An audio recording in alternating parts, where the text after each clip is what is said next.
আপনি কি মনে করেন আওয়ামী লীগ যদি নির্বাচনে অংশগ্রহণ না করে তাহলে আন্তর্জাতিক বৈধতা পাবেন? অ্যাবসার্ড, অসম্ভব। কেন অসম্ভব, পাবেন না, এটা হইতে পারে না। আপনি চাইতে পারেন আমি অমুককে চাইবো না, কিন্তু অসম্ভব। আওয়ামী লীগকে অংশগ্রহণ করতে না দিলে কোনো বিদেশি পক্ষ নির্বাচনের বৈধতা নাও দিতে পারে। ভারত তো দিবেই না, এবং অনেক রাষ্ট্র দিতে পারে না। ওয়েস্টার্ন ইউরোপিয়ান ভারতের মতামতটা কেন এতটা গুরুত্বপূর্ণ হবে? ওয়েস্টার্ন ভারত একটা দেশ, দেশ তো বটেই। ভারত 2014 সাল 18 সাল 24 সালের ইলেকশনে মেনে নিয়েছে, সবার আগে পূর্ণ দিয়েছে। দিবে না, এটা কনসিডার রাখতে হবে আপনাকে, রেখে আপনি আগাইতে হবে। সে দিবে। বিএনপি নির্বাচনে আসলো কি আসলো না, তো কোনো বিবেচ্য বিষয় না। বিএনপি তো বলতে পারে পিআর এই পদ্ধতিতে আমি নির্বাচনে যাব না, তখন কি করবেন আপনি? ওই সময় কি বউরে দিবেন? কারণ বিএনপি তো বলে না যে আমি পিআর পদ্ধতি মেনে নিলাম। বিএনপি তো বলতে পারে আমি পিআর পদ্ধতি মানি না, তাহলে আমি নির্বাচনে যাব না। তাহলে কি বিএনপি ছাড়া নির্বাচন করতে পারবেন? হবে।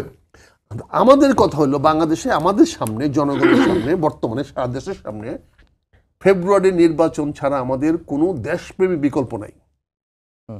জাতির প্রতি দায়িত্বশীল কোনো বিকল্প আমাদের সামনে নাই। আমরা রাজনৈতিক স্বার্থ হতে পারি, ব্যক্তি স্বার্থ হতে পারি, দলীয় স্বার্থ হতে পারি, কিন্তু সবগুলি হবে কায়েমি স্বার্থবাদী।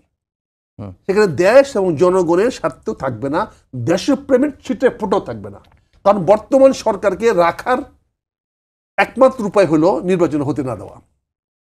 নির্বাচন হতে না দেওয়া হলে দুইটা জিনিস হবে, বা তিনটা জিনিস হতে পারে। একটা হলো বর্তমান সরকার আরো কঠোরভাবে তাদের ক্ষমতা আঁকড়ে ধরে থাকবে, অথবা সেনা কু হয়ে সামরিক বাহিনী থেকে একটা অভ্যুত্থান হয়ে এই সরকারকে পতন দিয়ে দেওয়া, অথবা বৃহত্তর রাজনৈতিক দলগুলোর মধ্যে কলহে নামিয়ে নেওয়া যাওয়া, পরস্পর বিরোধী কলহে নেমে যাবে একজন রাজনীতির বিরুদ্ধে, যেটাকে আলটিমেটলি একটা গৃহযুদ্ধের দিকে নিয়ে যেতে পারে।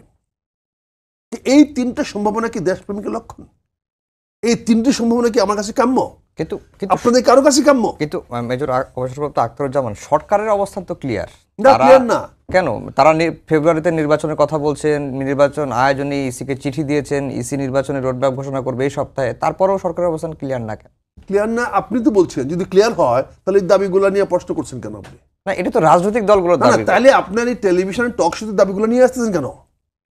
আপনি কি মনে করেন সরকারের স্বার্থে বিরোধী কোনো বক্তব্য আমরা দিতে পারবো এখানে? আপনি আলোচনা করতে পারবেন? আপনার ঘাড়ে কয়টা মাথা? আমরা প্রতিদিনই তো আপনার কয়টা মাথা ঘাড়ে আছে যে আপনি সরকার বিরোধী কোনো পদক্ষেপ নিয়ে আপনি টকশো করতে পারবেন? আপনি যত টকশো করেন সবকিছু তো মধ্যে অন্তর্নিহিত অংশটা কি?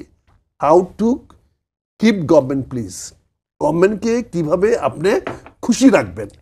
এটা কেউ আমার মতো চাফাসোলার মতো কেউ বলে, আরেকজন হয়তো খুব সুন্দর করে মধুর ভাষায় বলে।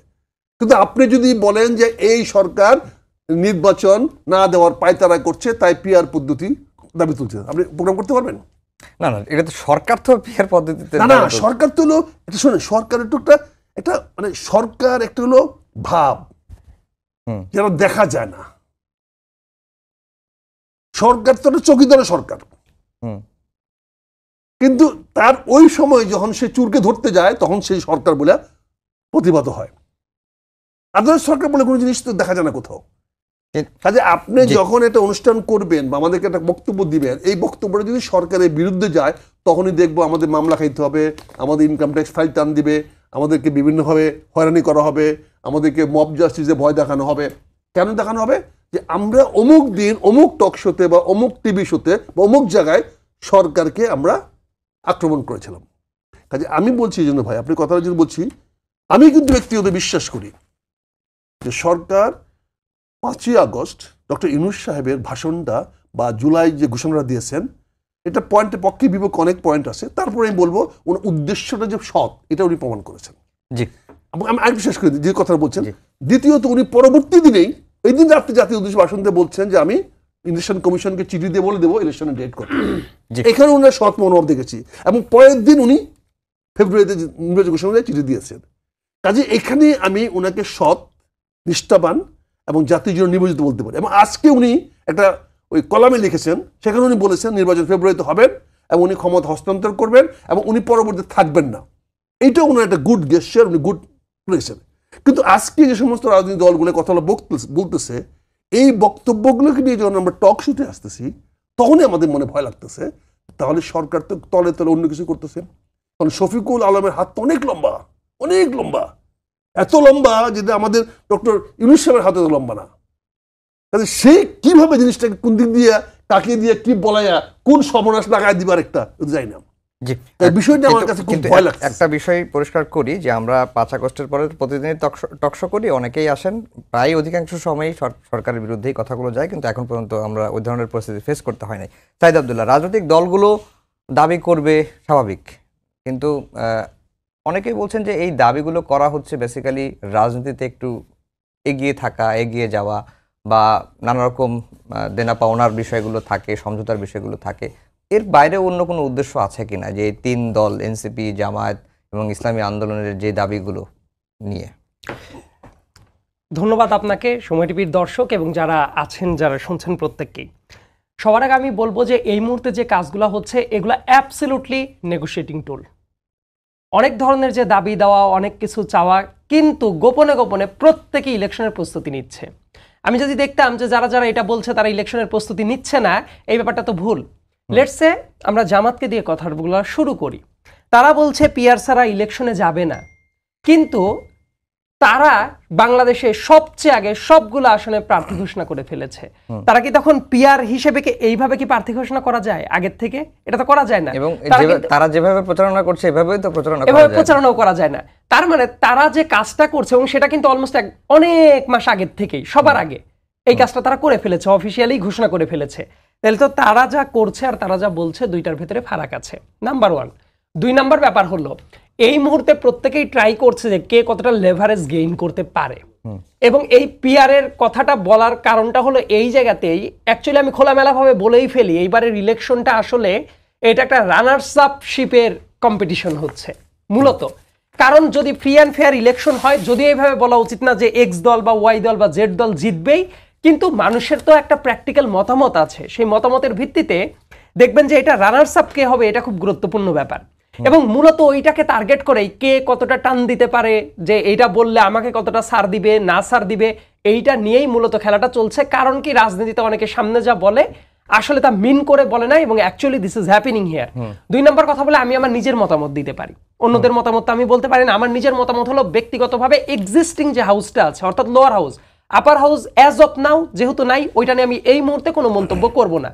লোয়ার হাউসে বা এক্সিস্টিং হাউসে পিআর পদ্ধতি আমি ব্যক্তিগতভাবে সমর্থন করি না। ডানে বামে কোনো কথা পরে সবার আগে বলে আমি সমর্থন করি না। ফার্স্ট পাস দ্য পোস্ট যেটা প্রচলিত আছে, এটা শুধু বাংলাদেশের মতো না, তৃতীয় বিশ্বের এই দেশ হিসাবে আমাদের সাবকন্টিনেন্টের কালচার বিবেচনা করে এটাই আপাত দৃষ্টিতে যুক্তিসঙ্গত। ফ্লজ আছে, যে কোনো সিস্টেমেরই ফ্লজ থাকে, কিন্তু সেই ফ্লজটা আদতে কোন জায়গায় কোনটা সেট করবে এটা খুব গুরুত্বপূর্ণ একটা ব্যাপার। আমি কয়েকটা উদাহরণ বলি তাহলে বোঝা যাবে। ইতালির মতো দেশে পিআর সিস্টেমটা ওরা কিন্তু অ্যাডপ্ট করেছিল, করার পরে এই ব্যর্থতার কারণে তাদের কিন্তু আবার ব্যাক আসতে হয়েছে, হাইব্রিড মডেলে তাদের আবার যেতে হয়েছে। ইতালির মতো দেশ, ইউরোপিয়ান একটা দেশ, তারা কেন পারলো না? এবং বাংলাদেশের রাজনীতি সবসময় ঘুরে হলো অর্থনীতি দিয়ে। আমি সবসময় বলি, ধরেন যে দেশে মোটামুটি সব সুব্যবস্থা আছে, এই যে সবজির দাম বেড়ে গেছে হঠাৎ করে 2-1 দিন যাবত, যদি অনেক কিছুর দাম বেড়ে যায়, ইকোনমি যদি স্টেবল না থাকে, 2 দিন পরে দেখবেন যারা আজকে হাততালি দিচ্ছে তারাই লাফায় উঠবে যে এই সরকার পুরাপুরি খারাপ কাজ করেছে, এটা ব্যর্থ হয়ে গেছে, হ্যান ত্যান নানা কিছু। অর্থনীতিকে যদি ঠিক রাখতে হয়, গভর্নমেন্টের স্টেবল হইতে হবে। আমাদের ওই লাক্সারি নাই যে সকালবেলা এক সরকার আসবে, বিকেলবেলায় আর এক সরকার আসবে, এবং আমাদের সিস্টেমটা এইভাবে চলে না।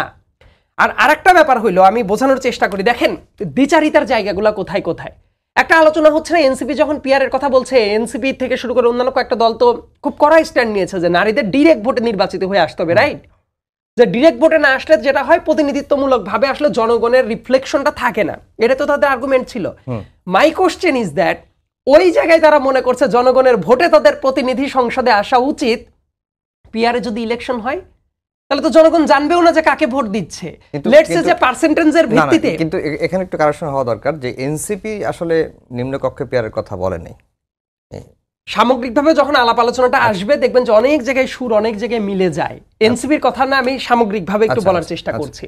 দেখবেন যে মুহূর্তে আলাপ আলোচনাটা আগাইতে থাকবে, তাহলে নারীদের ক্ষেত্রে যদি ওই ইস্যুটা আসে, আপনি বলছেন যে এটা এই কারণেই হওয়া দরকার যাতে সিলেক্টিভ প্রসিডিউরটা না থাকে, তাহলে পিআর এর ভিত্তিতে লেটস সে একটা দল 10% ভোট পাইলো, 10% ভোট মানে 10 গুণন 3, 30টা আসন। এই আসনটা তো তাহলে অ্যাবসলিউটলি পার্টি লিডারের হাতে দিয়ে দিলেন, তার মানে তার অটোক্রেটিক হওয়ার ক্ষমতাটা আরো বেড়ে গেল। আপনি একই সাথে বলছেন যে তার হাত থেকে ক্ষমতাটা কমানো দরকার, কিন্তু পিআরে চলে গেলে পার্টি হেড যিনি আছেন উনি যদি মনে করেন যে ঠিক আছে আমি এই আসন পাইলাম, এত পার্সেন্ট ভোট আমি পাইলাম, 30% ভোট পাইছি, 40% পাইলাম, 50% পাইলাম, ওই 150 জন উনি তো ওনার মন মতো বসায় দিবে। তার মানে জনগণের প্রতিনিধিত্বশীল জায়গা তারও কমে গেল। এই ব্যাপারটা আলোচনা হওয়া দরকার।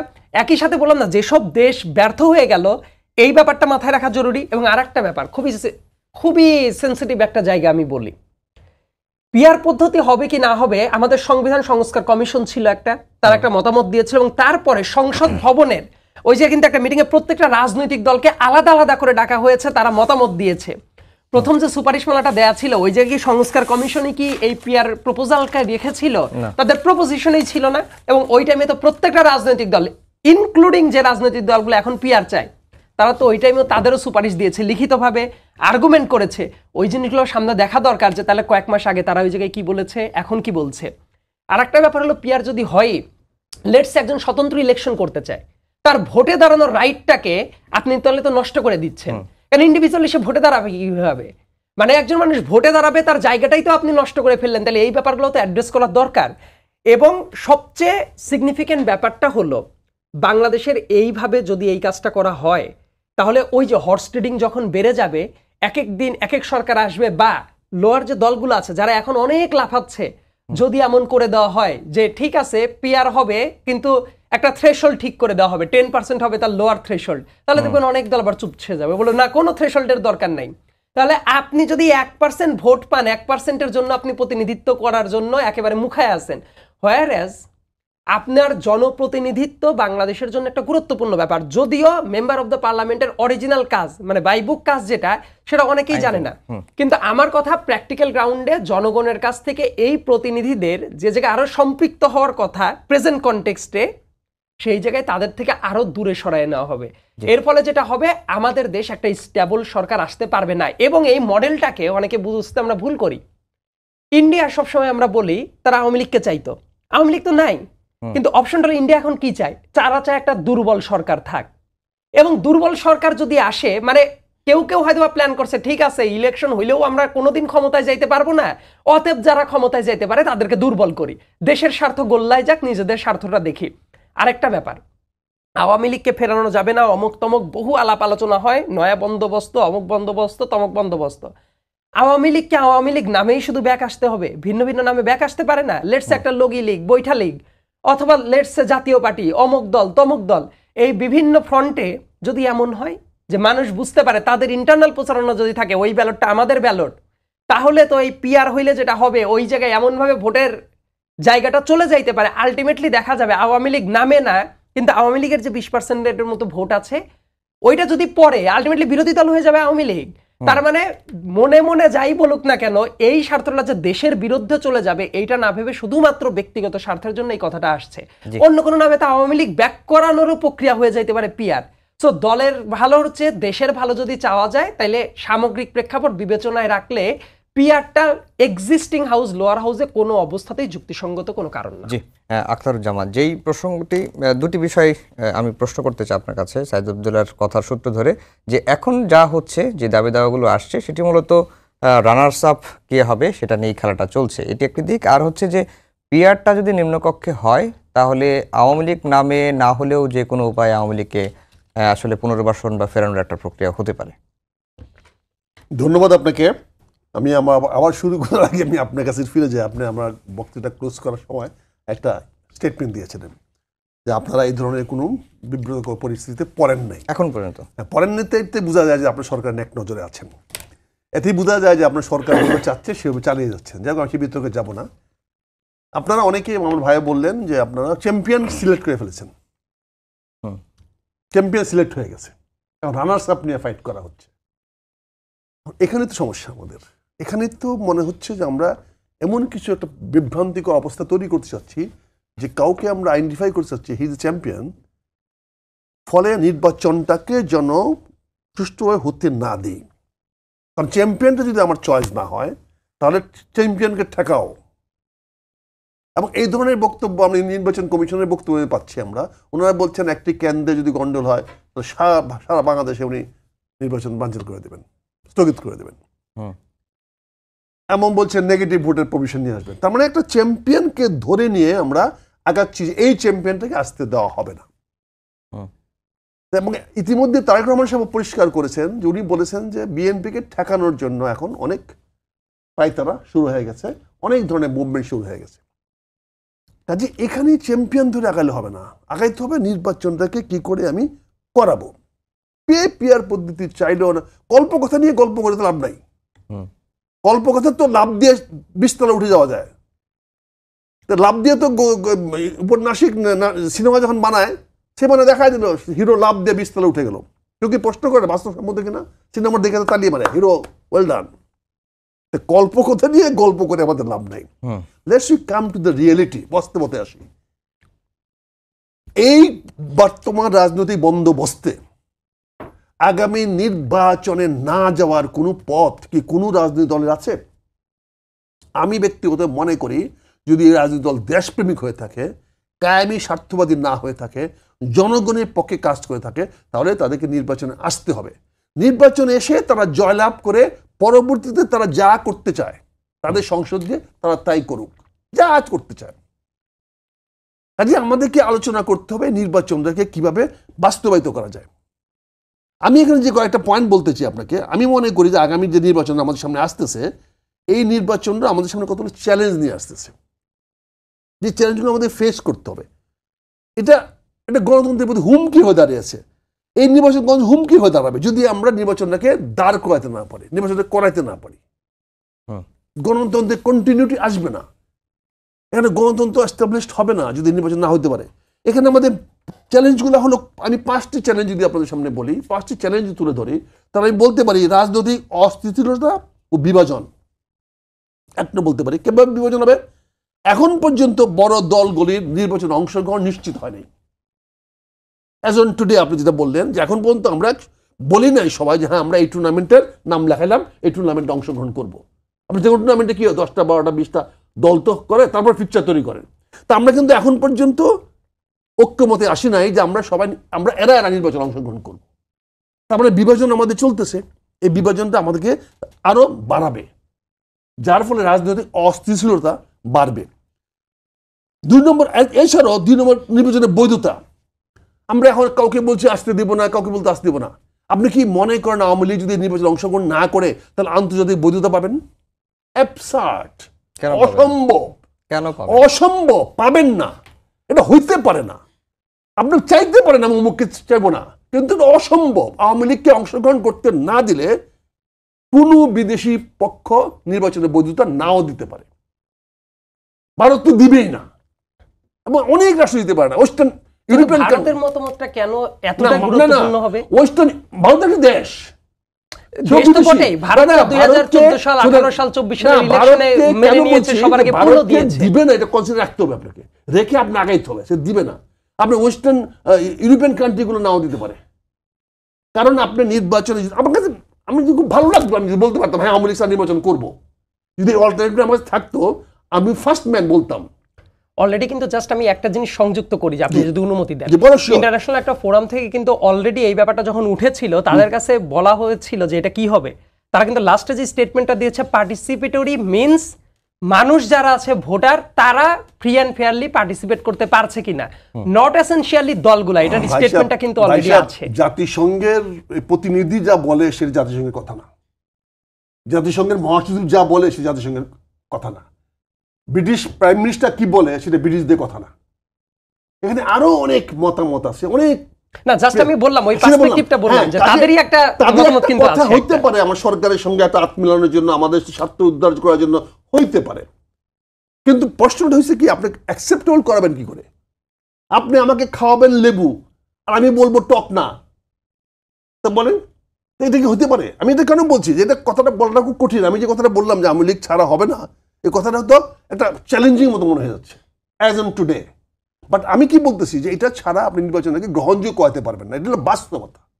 কারণ আপনি 5ই আগস্ট 2024 সন আর 28 আগস্ট 2025 এক না।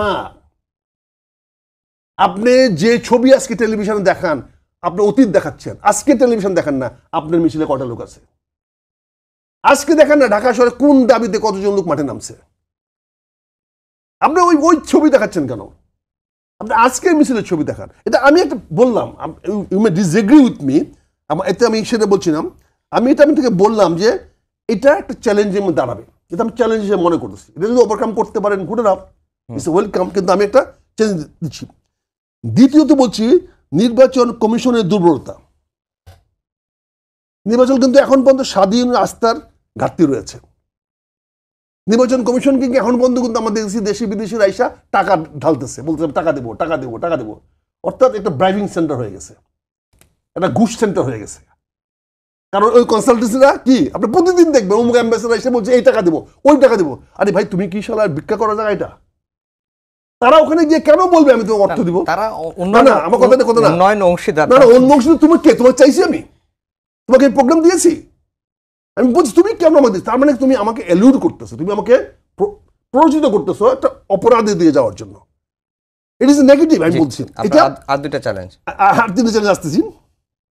সরি এই জন্য লিখে নিয়ে এত বুড়া হয়েছে তো মনে থাকেন সবকিছু, এই নোট নিয়ে আসি আর কি। মানবাধিকার লঙ্ঘন, এই যে আজকে একটু আগে হত্যার কথা বললেন, একজন সাংবাদিকের লাশ পাওয়া গেছে নদীতে, পাওয়া গেছে। তার মানে it doesn't speak a good অবস্থা বলে না। কেন কি বললাম বলে না, আপনি একটু নিরাপদ না করতে বেরিয়ে গিয়ে যে ঘরে ফিরে আসবেন। একজন এত বড় সুইসাইডাল ইস্যু হতে পারে, কারণ তার একটা নোট যেটা হোয়াটএভার হইতে পারে, কিন্তু কথাটা হচ্ছে যে আমাকে তো বুঝাইতে হবে।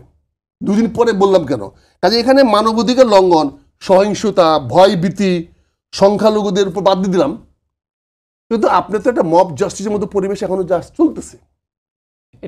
এখনো তো আপনি কথা বলতে পারছেন না। এই যে আমি এত যদি আওয়ামী লীগের কথা বলি আমি ঘরে ফিরে যেতে পারবো কিনা আমি জানি না। মব জাস্টিসের এটা, তাহলে এটা তো নির্বাচনের জন্য সঠিক না। এখন মব জাস্টিস তৈরি করে দিলেন ইলেকশনের সময়, তখন কি করবেন আপনি? তারপরে আস্তে আস্তে অর্থনৈতিক চাপ, যেটা আপনি খুব সুন্দর বলেছেন, মূল্যস্ফীতি ও অসন্তোষ যা নির্বাচনের পরিবেশ উত্তপ্ত করবে। যদি আগামী 7 মাসে জিনিসের দাম বাড়ে, তাহলে বলে ইলেকশনটা কোন জায়গায় যাবে? এটা আপনি বলেছেন, ফোকাস করেছেন যে এই জিনিসটা আসবে, এখন লেখালেখি শুরু হয়ে গেছে।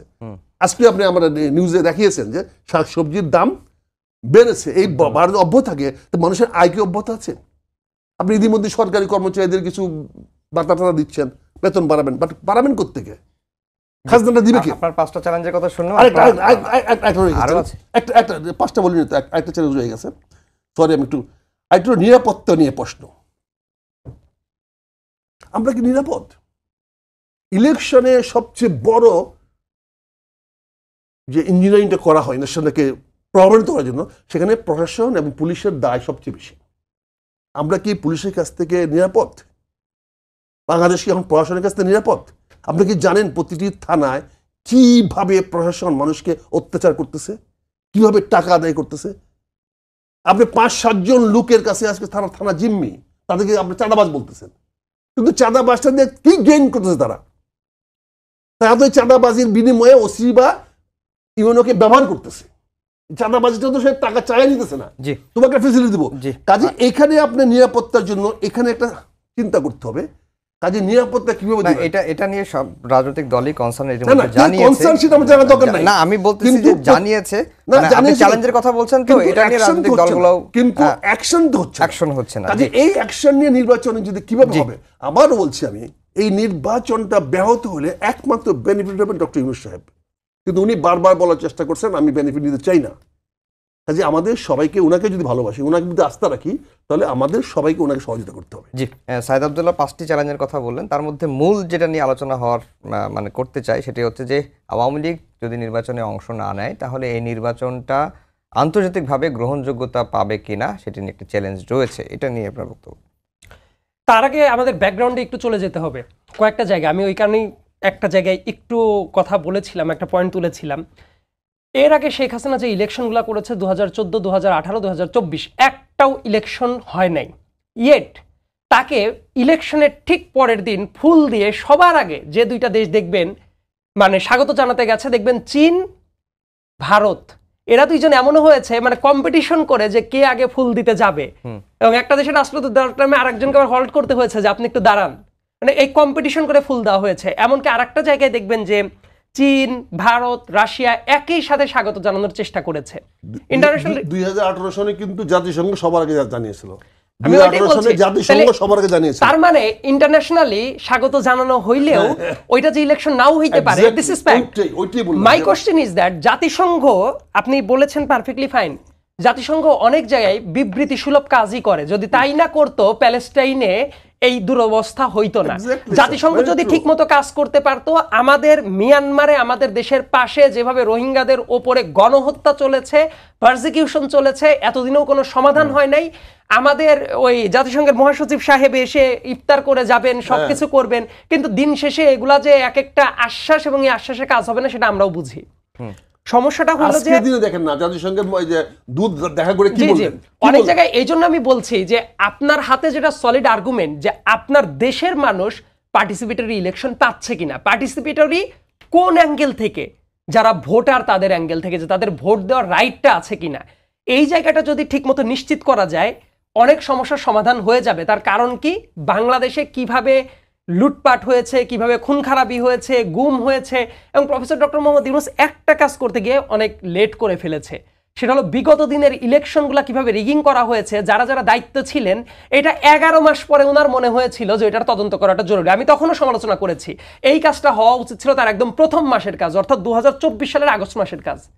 এই কাজটার যদি একটা সুন্দর ডাটাবেস থাকতো যে কারা কারা করেছে, একটা সুন্দর কনক্লুশনে পৌঁছানো যাইতো। ইয়েট এই জায়গাতে যদি সবার ইলেকশনে পার্টিসিপেট করার মতো অবস্থাটা থাকে, আমি মনে করি না যে সংকটের কথাটা আসছে যে আওয়ামী লীগ না থাকলে ইন্টারন্যাশনালি কেউ মেনে নিবে না, অমুক না তমুক না, এই সংকটটা হবে না। আমি কেউ মেনে নেব না, আমি কেউ আশঙ্কার যে জায়গাটা, প্রশ্নবিদ্ধ হতে পারে, আশঙ্কার যে মেনে জায়গাটা নেব না বলি নাই। না, প্রশ্নবিদ্ধ অনেক জায়গায়, যেমন আমরাও তো প্রশ্ন তুলতে পারি। আমরা যদি এখন ওই প্রশ্নটা তুলি যে এই দেশে ইলেকশন হয় নাই এতগুলো সালে, তাহলে ইন্টারন্যাশনাল কমিউনিটির ভেতর থেকে যেসব দেশ তোমরা এটা করেছিলা, তোমরা কেন এটা করেছিলা? ইনফ্যাক্ট কোন কোন দেশ আবার একবারই অনেক কিছু বলেও ফেলতে পারে, যেমন চায়না, তার একমাত্র সম্পর্ক থাকে বিজনেস করার। কেন আমি বললাম যে সবাই এসে ভেটো দিবে, ব্যাপারটা এমন নাও হইতে পারে, কারণ চায়না তারা কিন্তু এটাও বলেছে, ওই যে বিভিন্ন, তারা বলেছে তো কয়েকদিন আগে তাদের রাষ্ট্রদূত কিন্তু বলেছে যে বিরোধী দলের নেত্রী তৎকালীন টাইমে যারা ছিল তাদের কাছে অ্যাপ্রোচ করার জন্য সরকার যে নাখোশ হইতো, তারা তখন বলাটা শুরু করেছে, অর্থাৎ তাদের কাউন্টার তাদেরকে দিয়ে দেওয়া সম্ভব। দেখেন আপনারা তো ঠিকই ফুল দিয়েছেন, অমুক করেছেন, এবং আপনাদের রাষ্ট্রদূত এই স্টেটমেন্টটা দিয়েছে এখন, কারণ তারাও জানে। এবং আমাদের কাছে এখন যেটা সবচেয়ে বড় অ্যাসেট আছে, জাতিসংঘের একটা ক্রেডিবল প্রমাণটা আছে, এবং সেটা তারা অফিসিয়ালি লঞ্চ করেছে, পাবলিশ করেছে।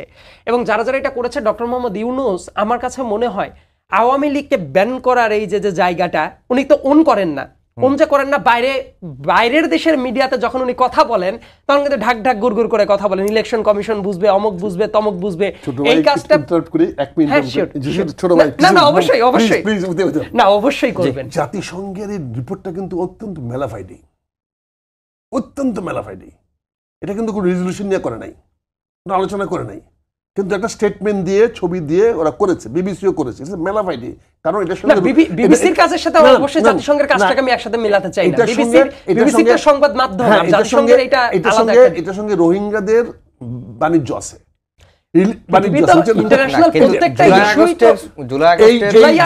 জাতিসংঘের স্টেটমেন্টের পিছনে রোহিঙ্গা বাণিজ্যের কন্টিনিউটির একটা বিষয় আছে। সেটা বিভিন্ন অবশ্যই আপনি তো বলতেই পারেন, পারফেক্টলি ফাইন। এটা আমি আপনার উত্তরে যেটা বলছি, এই ধরনের অনেক ইস্যু থাকতেই পারে, কিন্তু আমার হাতে এখন একটা ইন্টারন্যাশনালি সার্টিফাইড ডকুমেন্ট আছে, এবং পৃথিবীর ইতিহাসে সম্ভবত এটা খুবই রেয়ারেস্ট কেস যে ওই দেশের সরকারের, মানে সরকার ইনভাইট করে জাতিসংঘকে নিয়ে আসছে হিউম্যান রাইটস এর ইনভেস্টিগেশন করার জন্য। এটা সম্ভবত ফার্স্ট অফ ইটস কাইন্ড হয়তোবা, এবং শুধুমাত্র তারা তদন্ত করেই সীমাবদ্ধ থাকে না, সদস্যভুক্ত দেশ সবাইকে। এখানে আমার আশঙ্কা যেই কারণে আমি কথাটা বলেছি, এক নম্বরে আমি চ্যালেঞ্জটা বলেছি, সেটা হচ্ছে আমি ব্যক্তিগতভাবে মনে করি আমি ইলেকশনটা আওয়ামী লীগ ছাড়া করলাম, আই এম ভেরি কমফোর্টেবল করলাম, আপনি হেরে গেলেন, তখন আপনি যে ইস্যু নিয়ে আসবেন না যে আওয়ামী লীগ ছিল না বলেই না আজকে উনি জয়লাভ করেছেন, এই ইস্যুটা আপনি গ্যারান্টি দিতে হবে তো যে আমরা না। আমি বলি ব্যাপারটা ধরেন এইরকম হইল, আপনার এই আনুমানিক কথাটাই আমি ধরলাম, যে আওয়ামী লীগ ইলেকশন করে নাই, হ্যাঁ, না করার কারণে আমি জয়লাভ করছি, আপনি জয়লাভ করেছেন, আপনি- লেটস সে আমি আর আপনি একসাথে হ্যাঁ, দাঁড়াইলাম, আপনি- আমি যদি হেরে যাই আমি হ্যাঁ। বলবো না যে আওয়ামী লীগ আসার কিন্তু জন্য না আসার জন্য আমি হেরে গেছি, আমি এটা এই বলবো না। কমিটমেন্টটা কি আমরা দিচ্ছি? আমরা আমার কিন্তু মনে হয় যে- আকার ইঙ্গিতে আমরা কেন অন্তর্ভুক্তিমূলক কথাটা বলতেছি, আমরা কেন বলছি না এই নির্বাচনে আওয়ামী লীগকে ছাড়া হবে, অন্তর্ভুক্তিমূলক শব্দটা কেন ব্যবহার করতেছি? ডিপ্লোম্যাটিক টার্ম এটা ইন্ডিয়া বেশি ডিপ্লোম্যাটিক টার্ম ব্যবহার করে আমি সুযোগ দিয়ে দিচ্ছি না। কালকে যারা হেরে যাবেন, মনে করো আমি বিএনপি হেরে গেলাম, হারতেই পারেন, হ্যাঁ, খুবই হ্যাঁ, আমি স্বাভাবিক। হেরে গেলাম, বিএনপি ইলেকশন হারতেই হেরে পারে, গিয়ে খুবই তো আমি তো স্বাভাবিক। প্রথম থেকে বলছি যে আমি তো অন্তর্বর্তীমূলক নির্বাচন চেয়েছিলাম, আমি তো অন্তর্বর্তী আমার- নির্বাচন চাইনি। আচ্ছা আমি জাস্ট ওই পয়েন্টে একটু আসি। আমি কথা বুঝতে পারছি, না, আমি আপনার কথা আমরা বুঝতে আরেকটা- পেরেছি। আরেকটা আপনি এক্সপ্লেন করেন। আরেকটা